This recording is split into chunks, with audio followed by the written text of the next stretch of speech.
Hola a todos, ¿cómo están? Hoy en Historia de la Medicina vamos a hablar sobre la historia del apendicitis. Vamos a hacer unas preguntas acá en la Facultad de Medicina a diferentes personas. Comencemos.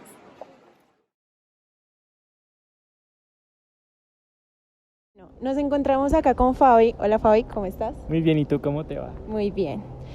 Para hacerle la siguiente pregunta. Fabi, ¿tú de casualidad sabes cómo se describía el cuadro clínico de lo que hoy conocemos como apendicitis en la antigüedad? Bueno, pues yo me imagino que eso era algo que estaba muy sujeto a como las personas se solían sentir. Me imagino que era muy común que aquellos que tuvieran un cuadro clínico similar a apendicitis constantemente tuvieran algún signo propio, como mantenerse la mano en este lado del cuerpo, posiblemente acostarse en determinada posición, dificultades para hacer algunos movimientos. De pronto en los niños me imagino que se veía mucho como la incapacidad que ellos tenían para saltar, por ejemplo, cuando jugaban. Creo que era algo más que estaba como sujeto a cómo se afectaban las actividades diarias de las personas y cómo veían comprometida su capacidad funcional. Es lo que yo llego a pensar hasta el momento de eso. Listo, Fabi, muchísimas gracias. Entonces, ahora nos encontramos con el profe Duque. Profe, ¿cómo está? Hola, buenos días para todos. ¿Cómo están? Bien, profe, gracias. Profe, hoy vengo con una pregunta para usted. Muy bien. ¿De casualidad usted sabe cómo se describía el cuadro clínico de lo que hoy conocemos como apendicitis en la antigüedad? No tengo idea. Yo puedo imaginarme que es dolor abdominal difuso, acompañado de algunos otros síntomas, pero no tengo certeza de cuál era la descripción precisa hace años. Profe, y una pregunta adicional con respecto al tema. ¿Usted se imagina a qué otra estructura se le podía asociar ese dolor que usted me cuenta en la antigüedad? Sí, probablemente tenga relación con el colon o con alguna de las otras estructuras intestinales. Distensión, o en las mujeres con el útero, con los ovarios, que son parte de los diagnósticos diferenciales, pero lo repito, no tengo ninguna certeza antiguamente a qué se refería el dolor abdominal relacionado con apendicitis. Listo, profe, muchísimas gracias. Muchas gracias. Para responder nuestra primera pregunta, traje una invitada muy especial, la doctora María José. Doctora, ¿cómo se encuentra el día de hoy? Muy bien, ¿y tú? Muy bien, doctora. Doctora, ¿cómo se describía el cuadro de apendicitis en la antigüedad? Bueno, pues en la antigüedad el cuadro clínico que conocemos como apendicitis se describía de forma general como un dolor en el cuadrante inferior derecho del abdomen. Este dolor se localizaba debajo del ombligo más frecuentemente al lado izquierdo y era propenso a reaparecer.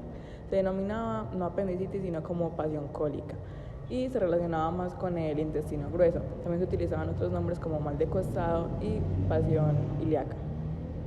Los médicos de esa época tenían dificultades para reconocer la causa de la inflamación en el cuadrante inferior derecho y a menudo retrasaban el tratamiento quirúrgico hasta que el absceso estuviese apuntando, es decir, hasta que fuera evidente externamente. Se evitaba la cirugía para no causar molestias al paciente y para evitar ser acusados de haber causado la muerte del paciente mediante la operación. En lugar de la extirpación temprana del apéndice, se permitía que los abscesos se drenaran espontáneamente o que los pacientes murieran por sepsis. Y con el pasar del tiempo fueron surgiendo diferentes personajes importantes para la construcción de lo que conocemos actualmente como apendicitis. Lawrence Heister en 1718 describió la perforación del apéndice en su obra Institutiones Chirurgicae, resaltando cómo la inflamación aguda no tratada podía llevar a la perforación y a la peritonitis. En 1812, James Parkinson publicó sobre la presencia de fecalitos en apéndices perforados, profundizando la comprensión de las causas y complicaciones de la apendicitis no tratada. En 1824, Loyer Villermay describió la apendicitis gangrenosa, contribuyendo al entendimiento de las diferentes formas de la enfermedad y sus tratamientos.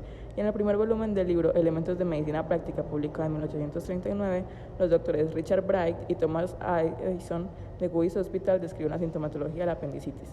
Ellos establecieron que la apendicitis provoca la mayoría de los procesos inflamatorios de la fosa ilíaca derecha, y la propuesta de Reningall Heber Fitz en 1886 marcó un hito al enfatizar la necesidad de cirugía temprana para tratar la apendicitis, estableciendo así la apendicectomía como el tratamiento estándar para la enfermedad.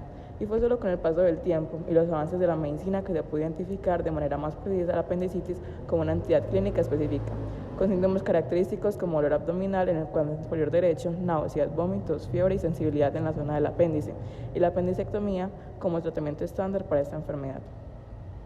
Doctora, muchísimas gracias y vamos con la siguiente pregunta. Estamos con el profe Carlos Estrada. Profe, ¿cómo está? Bien, gracias. Me alegro. Profe, la pregunta que tengo para usted es si de pronto usted sabe quién fue el primer personaje histórico que describió anatómicamente el apéndice. No sé. Profe, ¿no se imagina a alguien así? No, pues realmente entraría a especular. Honestamente no sé. Y eso que me gusta pues un poco la historia de la medicina, pero a ese dato no lo conozco. Listo, profe. Muchísimas gracias. Oh, Bien, nos encontramos con Samu y Melanie. ¿Cómo están? Bien, ¿y tú? Bien, gracias. Les tengo una pregunta. ¿De casualidad ustedes saben quién fue el personaje histórico que, pues, primeramente describió el apéndice anatómicamente? No, ni idea. No sé, de los primeros ilustradores hasta donde yo sé sería Da Vinci o una vaina por el estilo. No, ni idea. Listo, chicos. Muchísimas gracias. Para responder la segunda pregunta, vamos a pedirle ayuda al doctor David. Doctor, ¿cómo se encuentra? Muy bien, ¿usted? Bien, gracias. Doctor, ¿quién fue el primer personaje histórico en describir anatómicamente el apéndice? Bien, la primera persona a la que se le atribuye haber dibujado anatómicamente el apéndice es al polímata Leonardo da Vinci, del año 1492. Sin embargo, este hecho no se le reconoció porque los escritos que contenían el dibujo de la estructura no fueron publicados hasta varios siglos después. No fue hasta 1522 que se hizo por primera vez la descripción anatómica del apéndice, esto por parte del médico y anatomista Berengario da Capri, por su obra Comentarito. Sin embargo, esta descripción carecía de muestras gráficas que lo representaran, por lo que se cree que fue el motivo por el cual no se le relacionó con el nombre de la estructura en ese entonces. Finalmente, en el libro The Human Corpus Fabrica, publicado en 1543, es que se mostró públicamente por primera vez una imagen del apéndice. Lastimosamente, el autor e ilustrador del libro, Andrés Vesalio, se refirió a esta parte como cielo. Bueno, chicos, la pregunta es si de casualidad ustedes saben cómo era el tratamiento de la apendicitis en la antigüedad. Pues de lo que yo recuerdo, eso era pues, la enfermedad de costado y todo el mundo se moría. Nadie sabía cómo era el tratamiento y realmente eso era fatal. ¿Y tú? Sí, lo mismo. Bueno, chicos, muchísimas gracias. Bien, estamos ahora con Anita. Anita, ¿cómo estás? Muy bien, ¿y tú? Muy bien, gracias. Anita, te tengo una pregunta. Te quería preguntar si tú de casualidad sabes cuáles eran los primeros tratamientos que se hacían en la antigüedad para una apendicitis. Yo pienso que en ese tiempo podrían tratarlo con agüitas aromáticas o con pañitos de agua caliente. Listo. Muchísimas gracias, Anita. Me encuentro con el doctor Tomás y la doctora Karen para responder la tercera pregunta. Doctores, ¿cómo se encuentran? Hola, muy bien. Listo. Doctores, cuéntenme un poquito más en qué consistía el tratamiento de la apendicitis en la antigüedad. Hablando como tal de la apendicectomía, este procedimiento, si bien se describe hecho por primera vez en 1735, es importante destacar que no fue usado para tratar una apendicitis, sino que este fue realizado de manera accidental. El caso fue, pues el procedimiento fue realizado como tal por el doctor Claude Amaya en un niño de 8 años que tenía como tal una hernia inguinal. Cuando se hizo el procedimiento se encontró el apéndice dentro de la estructura y él lo removió, pero como tal como les comento, debido al hecho de que no era enfocado como tal a tratar el apéndice, se dejó de lado y no se volvió a tocar el tema hasta mucho tiempo después. En cuanto al tratamiento, los primeros fueron centrados o enfocados en lo que sería el manejo del dolor. Borja propuso realizar flebotomías abundantes y repetidas, muy similar a la forma como se trataban las enfermedades en la era antigua con base en la creencia de los humores. Enemas, uso de infusiones de opio y compresas calientes de animales sobre la zona abdominal. Este plan de manejo se mantuvo durante todo el siglo XVIII. Para el año de 1827, Francois Melier propuso la remoción del apéndice como tratamiento de la enfermedad. Sin embargo, la propuesta fue ignorada por falta de sustento y apoyo científico.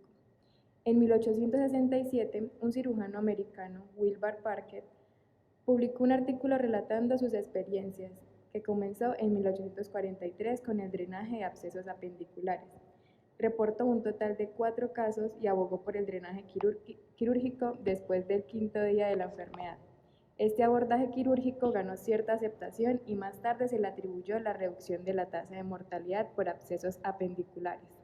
Ahí solamente me gustaría agregar que estos primeros tratamientos utilizaban como sedantes, si se puede decir de otra manera, lo que eran extractos del opio, lo cual pues si bien podría tener cierto efecto, no se compara con los sedantes que hay en la actualidad. Incluso retomando lo que comenté al inicio del procedimiento realizado por el doctor Amaya, él describe que el procedimiento fue tan doloroso para el paciente como para él. Entonces es importante destacar que no había sedantes, que era todo a lo que hubiera.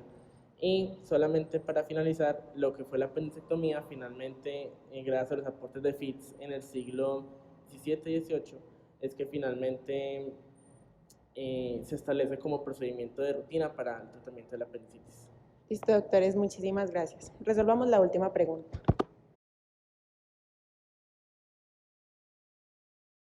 Estamos en biblioteca para hacer nuestra siguiente pregunta. Chicos, ¿cómo están? Hola. Hola. Niños, la pregunta que les tengo es la siguiente. ¿Ustedes saben desde cuándo se usa el término apendicitis en la práctica médica y desde aproximadamente cuándo se usa el tratamiento quirúrgico? No. No, tampoco sé. Ah, sí. ¿Y no tienen alguna idea? Así, pues, crean que no sea. En Colombia. En general, en la práctica médica. De pronto desde el siglo XVII. Listo, muchísimas gracias. Bien, para nuestra última pregunta tenemos acá al profe Giancarlo. Profe, ¿cómo está? Muy bien, gracias. Me alegro. Profe, la pregunta que le quiero hacer a usted es que si usted sabe desde cuándo se usa el término apendicitis en la práctica médica y desde cuándo se usa el tratamiento quirúrgico pues para resolverla. Yo no sé. Profe, ¿y no se imagina nada? No, pues no sé, siglo XIX, XVIII, yo no sé. Bueno, profe, muchísimas gracias. Para finalizar, el doctor Jesús y el doctor Juan nos van a ayudar a responder nuestra última pregunta. Doctores, ¿desde cuándo se usa el término apendicitis en la práctica médica y desde cuándo se propuso un tratamiento quirúrgico? Ok, realmente el término apendicitis es muy reciente en la historia de la medicina. Fue propuesto por el patólogo Fitz en el año 1886 cuando escribió el artículo Inflamación perforante del apéndice vermiforme. En ese artículo, él postuló que la etiología principal para dolor en la fosa ilíaca derecha se debía a afecciones en el apéndice. También explicó un poco la fisiopatología y dijo que el tratamiento principal era quirúrgico, es decir, la apendicectomía o perforación del apéndice vermiforme. Además, él nos dijo que este era un gran avance para la gastroenterología y también para la cirugía general. En el año de 1887, el cirujano Morton realizó la primera apendicectomía exitosa de manera oficial y en 1889 se inició el uso de la apendicectomía de forma profiláctica. El tratamiento quirúrgico de la apendicitis comenzó a ganar aceptación a finales del siglo XIX y principios del siglo XX. El primer procedimiento exitoso no fue el de 1887 realizado por Morton, sino que se le atribuye al cirujano sueco Richard von Bollmann en 1880. Sin embargo, la apendicectomía no se popularizó ampliamente hasta la primera mitad del siglo XX, cuando la cirugía abdominal se volvió más segura y efectiva gracias a los avances en cirugía, anestesia y cuidados posoperatorios. Cuando se trata de detectar la apendicitis, hay ciertos aspectos clínicos que son clave, como lo es el punto de McBurney, que fue gracias al cirujano Charles McBurney, que es una señal muy importante para poder identificar la apendicitis. Este se manifiesta como un dolor en un punto específico del abdomen, que está cerca de un tercio de la distancia entre la parte superior de la espina ilíaca derecha y el ombligo. El uso de antibióticos también ha cambiado completamente la forma en que tratamos la apendicitis, ya que nos ha permitido en algunos casos evitar la cirugía y reducir la probabilidad de complicaciones infecciosas.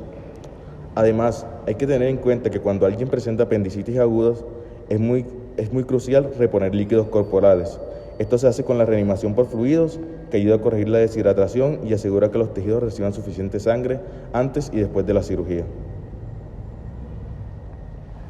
Hoy en día tenemos que tener en cuenta que podemos combinar para el diagnóstico de la apendicitis lo mejor de ambos mundos, de la experiencia clínica y la tecnología moderna.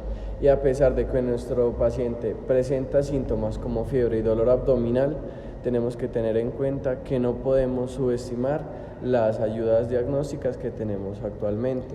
La ecografía y la tomografía computarizada nos han cambiado por completo la forma en cómo combinamos el diagnóstico de la apendicitis, Estas pruebas nos brindan una visión más clara y detallada del problema, lo que nos ayuda a determinar la gravedad de la enfermedad y tomar decisiones más informadas sobre el tratamiento.